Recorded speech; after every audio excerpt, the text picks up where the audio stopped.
Setembro de 1988. Um homem aparece morto no interior de São Paulo com o corpo desfigurado e com marcas difíceis de explicar. Teria ele feito contato com seres de outros planetas extraterrestres? O caso Guarapiranga é o tema do Pontos de Mistério de hoje.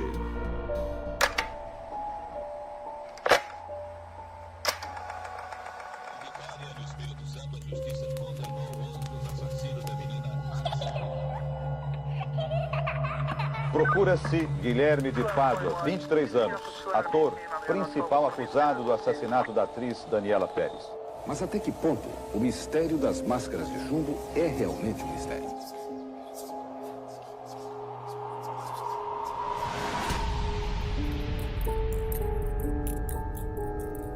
Oi gente, tudo bem? Para quem não me conhece, eu sou Gilmar Prete, sou jornalista de formação e estudo e pesquiso casos de mistério, casos sobrenaturais e crimes reais. Se você ainda não é inscrito, inscreva-se no canal, deixe o seu like para fortalecer e, claro, comente aqui embaixo. Bom, vamos para os comentários que mais se destacaram na semana. Os inscritos que são destaque no último vídeo. Um grande destaque para Tatiane Santana, que é membro do canal Ponto Gil. Um forte abraço para você e você pode virar também membro e apoiar cada vez mais o canal. Destaques para Matheus, Jonathan Emanuel, Rose Barreto, Diego Ribeiro, nossa querida Isabela Queiroz, sempre por aqui. Mandando um grande abraço para o Elvis Monteiro, direto de Guadalajara, no México. Matheus Almeida, Infográtis. Rosivaldo Galvão, direto de Pernambuco. E o Cash, direto do Paraguai. O pedido do vídeo de hoje foi feito pelo Marcelo, que pediu diversas vezes esse caso, foram muitos comentários dele. Marcelo, obrigado pela participação. Então, vamos a mais um caso aqui no Pontos de Mistério.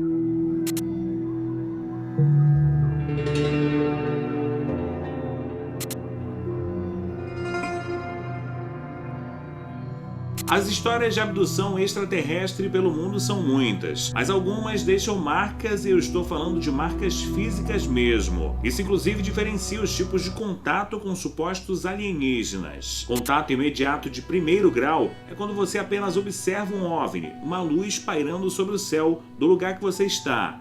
Já o contato de segundo grau são aqueles que deixam rastros em plantações ou em algum outro espaço. E contatos de terceiro grau são aqueles que é possível ver um ser extraterrestre fora da nave e a pessoa interagiu com eles.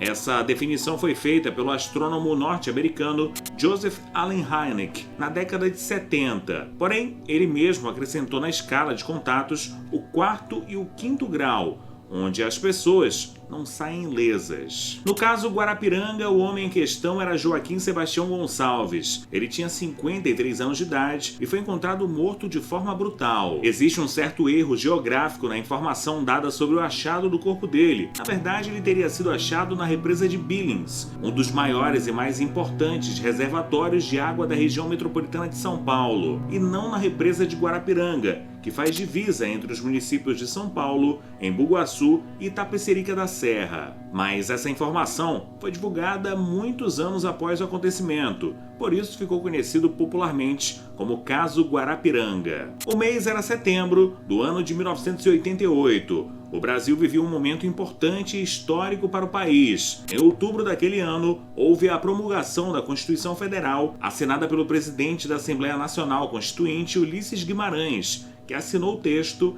e em seguida declarou promulgada. O documento da liberdade, da dignidade, da democracia.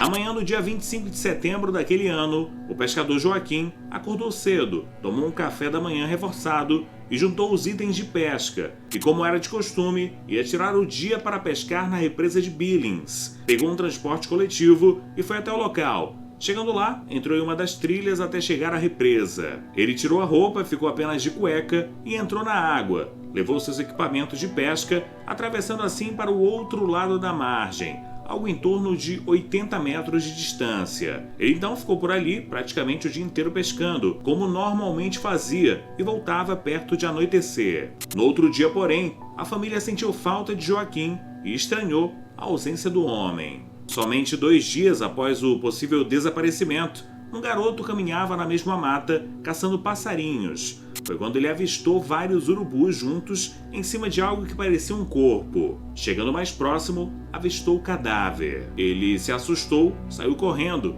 e foi contar para os moradores nas proximidades do local. E foi aí que chamaram a polícia.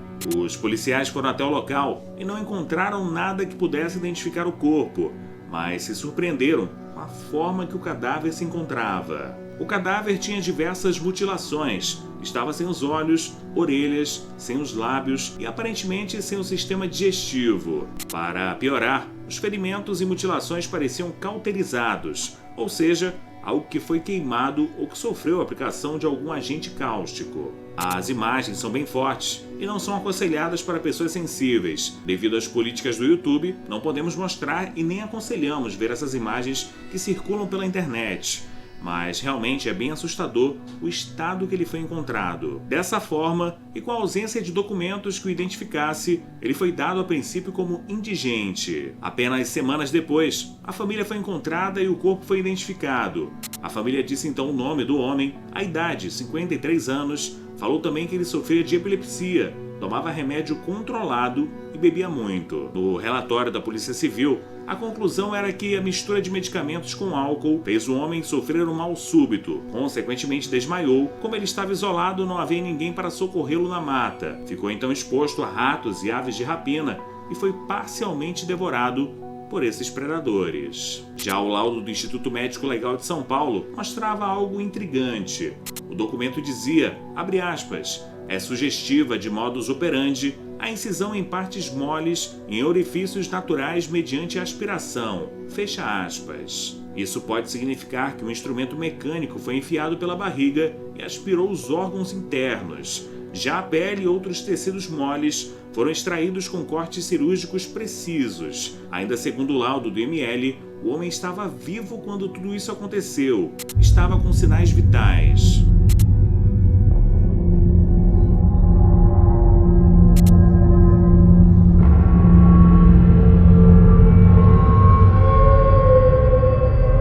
O corpo estava com perfurações em formato redondo, um círculo, como se o cilindro tivesse sido colocado.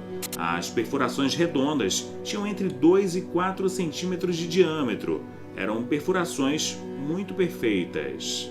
Embaixo da axila, na perna, no umbigo, parecia que um aspirador tinha sido colocado no corpo dele, furando a pele e sugando os órgãos. No rosto do homem, uma espécie de faixa preta nos olhos, como se tivesse sido queimada, mas ficou algo bem simétrico. Ainda segundo os peritos, uma fonte desconhecida de calor, ou então de laser, teria sido utilizada para fazer os buracos usados para a retirada dos órgãos. O mais estranho é que mesmo com tamanha atrocidade e a forma como o corpo foi encontrado, isso tudo acabou passando despercebido pela imprensa e não foi devidamente esclarecido na época, em 1988. Só em 1993, 5 anos após a morte de Joaquim, o caso voltou a ser questionado e dessa vez foi estudado de forma mais detalhada e aprofundada. No mês de setembro daquele ano, a revista UFO, uma revista brasileira famosa que fala sobre a ufologia, na edição de número 25, publicou uma reportagem sobre o estranho caso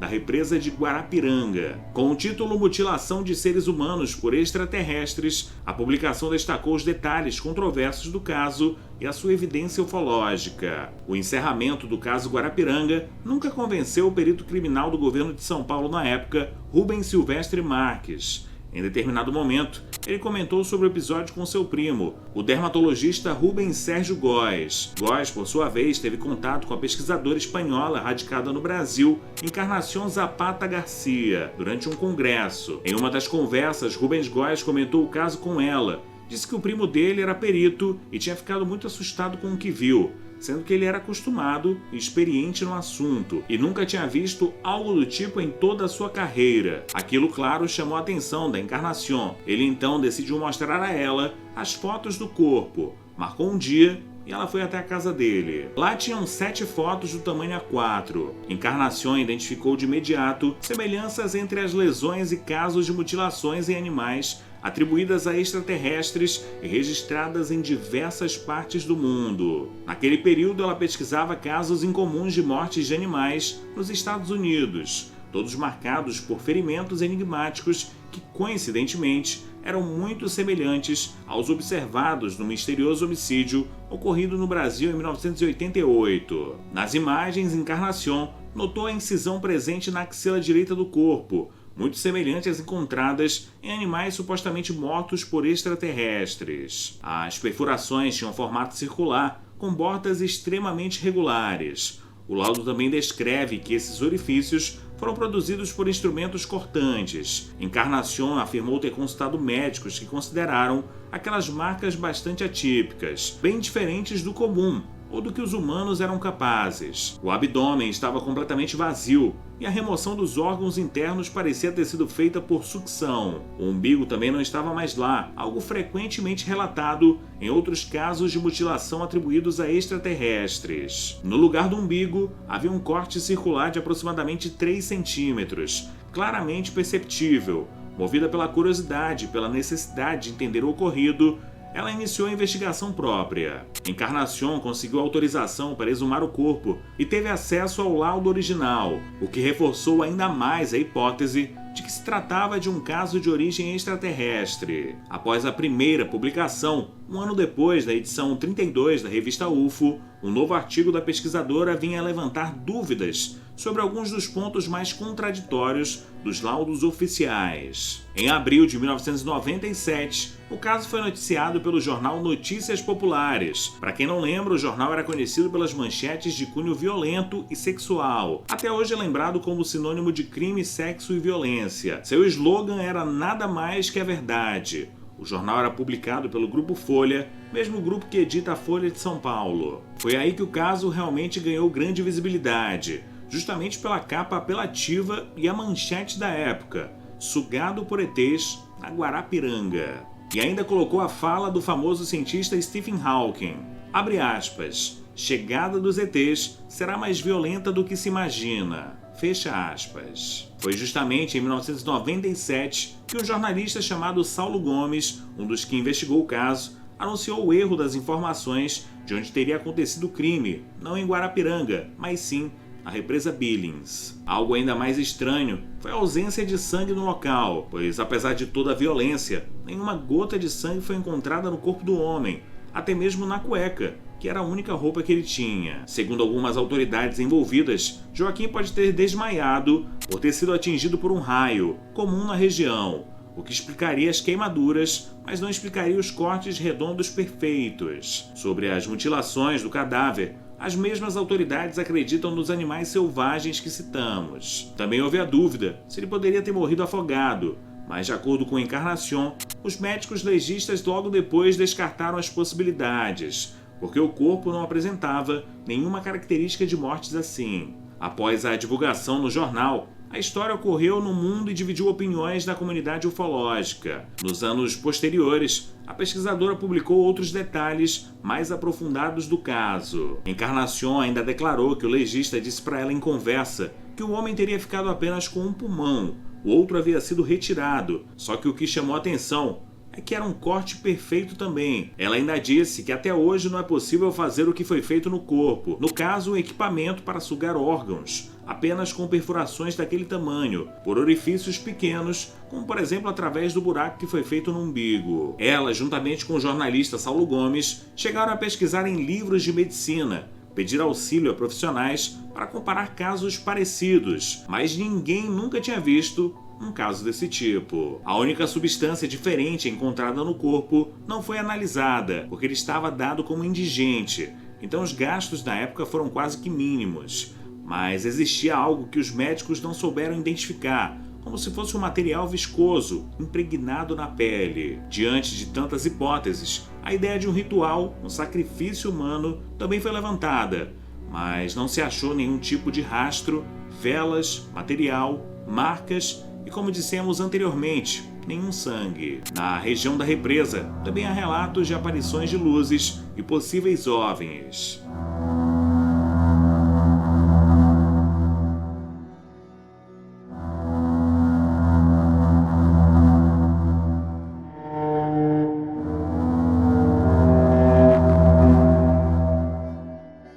A pesquisadora afirma que os fatos acontecem pelo mundo todo com animais em fazendas. Tem aquela famosa história de ETs, OVNIs, naves que acendem uma luz em cima de uma vaca e puxam elas para cima. Ou então animais que são encontrados mortos, sem a língua, sem alguns órgãos, e o que mais impressionou para ela na época era a semelhança da perfuração do corpo do homem com a perfuração encontrada nesses animais em outras partes do mundo, espalhados pelo planeta. Afinal, como explicar marcas idênticas em casos tão distantes? O caso nunca foi esclarecido, sempre ficou mistério no ar. Encarnación nunca afirmou que se tratava de algo extraterrestre, mas ela tem quase certeza disso, até pelo fato de estudar sobre o assunto há muitos anos. Ela chegou a tentar entrar em contato com a família do homem que foi encontrado morto, mas só conseguiu falar com um tio um pouco distante, que não tinha muitas informações sobre ele. Tudo dá a entender que, pelo estado que o corpo foi encontrado, algo maior está por trás disso. Talvez seres que tenham uma tecnologia muito mais avançada que os seres humanos no planeta Terra. Mas o que eles queriam? Fazer algum experimento com humanos, com órgãos? E por que teriam escolhido justamente aquele senhor naquele dia? Seriam então realmente animais selvagens, roedores, mas sem deixar nenhuma marca no corpo do homem? Fazer furos perfeitos, que até mesmo o laudo médico afirmou que foi feito um corte cirúrgico.